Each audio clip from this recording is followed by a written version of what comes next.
ازيكم يا أصحابي، عاملين ايه؟ وحشتوني جدا جدا. تعالوا نرشم الصليب مع بعض. باسم الآب والابن والروح القدس الإله الواحد، آمين. كان في واحدة عايشة بعيدة عن ربنا سنين طويلة، والست دي أصحابي كانت بتدور على الحب لكن ملقتوش، والناس ما كانوش بيحبوها خالص. لكن لما قابلت ربنا يسوع اتغيرت وبقت أول كارثة ومبشرة لبابا يسوع. يا ترى عرفتوا أنا بتكلم عن مين؟ عن السامرية. بابا يسوع يا أصحابي كان ماشي ومعاه التلاميذ، وقال لهم إحنا لازم نسيب مدينة اليهودية ونروح مدينة الجليل، بس لازم الأول نعدي على مدينة السامرة. ومشي الرب يسوع مع تلاميذه كتير قوي، ووصل بابا يسوع لمدينة اسمها سوخار. دي كانت مدينة من مدن السامرة. وبابا يسوع قال للتلاميذ البير هناك اهو، أنا هروح أقعد عنده وهحاول أشرب وأستريح شوية، وإنتم روحوا دوروا على أكل. وفعلا التلاميذ راحوا السوق علشان يشتروا أكل ليهم والبابا يسوع. ولما بابا يسوع يا أصحابي قعد عند البير، شاف واحدة جاية من بعيد وشايلة معاها الجرة بتاعتها وعايزة تملاها مية. وبابا يسوع يا أصحابي كان يهودي وعرف إنها سامرية، وأصلا كان في مشاكل بين اليهود والسامريين وما كانوش بيحبوا بعض خالص. وبابا يسوع بيحب السامريين وبيحب كل الناس. ولما السامرية دي أصحابي وصلت عند البير ومعاها الجرة بتاعتها، بابا يسوع قال لها من فضلك اديني أشرب. قالت له السامرية مش انت يهودي برضو؟ باين من لبسك. انت ازاي بتكلمني؟ انت ما تعرفش اني سامرية وان اليهود والسامريين متخاصمين؟ رد عليها بابا يسوع وقال لها لو عرفتي الهدية اللي ربنا بعتها لك وعرفتي انا اكون مين، هتطلبي انتي مني اني اديكي مية الحياة. ردت السامرية عليه وقالت يا سيد، انت مش شايف ان البير عميقة؟ وعلشان تملى منه مية لازم يبقى معاك جردل.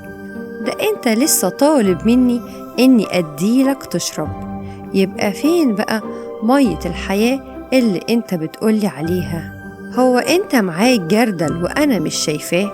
وبعدين هو انت هتكون اعظم يعني من ابونا يعقوب اللي شرب من البير ده هو وولاده وكل مواشيه؟ رد عليها بابا يسوع وقال لها كل واحد هيشرب من المية دي هيعطش، لكن اللي هيشرب من المية اللي أنا هديها له مش هيعطش أبدا. المية اللي أنا هديها له هي مية حية. ردت السامرية وقالت إزاي؟ طيب ما تديني من المية دي علشان ما عطش وما افضلش آجي كل يوم للبير وأملى المية.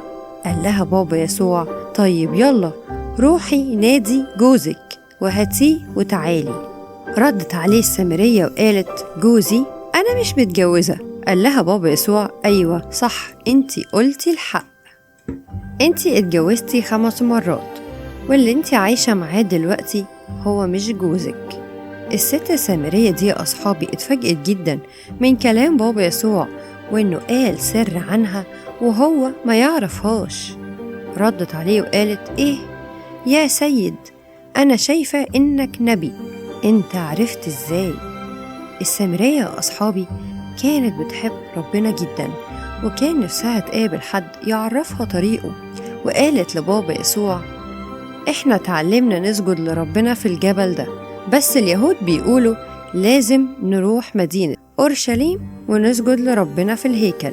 يا ترى إيه الصح؟ بابا يسوع رد عليها وقال يا امرأة، صدقيني ربنا بيحب كل الناس وبيدور عليهم كلهم، والمخلص لما هيجي هيكون من اليهود، وهيجي وقت وإن كل اللي يعرفوه وبيحبوه هيسجدوا له. فسألته السامرية وقالت طيب أنا سمعت إن في واحد اسمه المسيح هيجي، وأول ما يجي هيعرفنا ويشرح لنا كل حاجة ليها علاقة بربنا.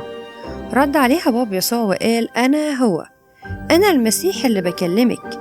السامرية اتفاجئت وفرحت قوي، وفي الحال سابت الجرة بتاعتها عند البير وجريت. وبعدها وصلوا تلاميذ بابا يسوع عند البير، وكانوا شافوه وهو واقف مع الست السامرية واستغربوا جدا.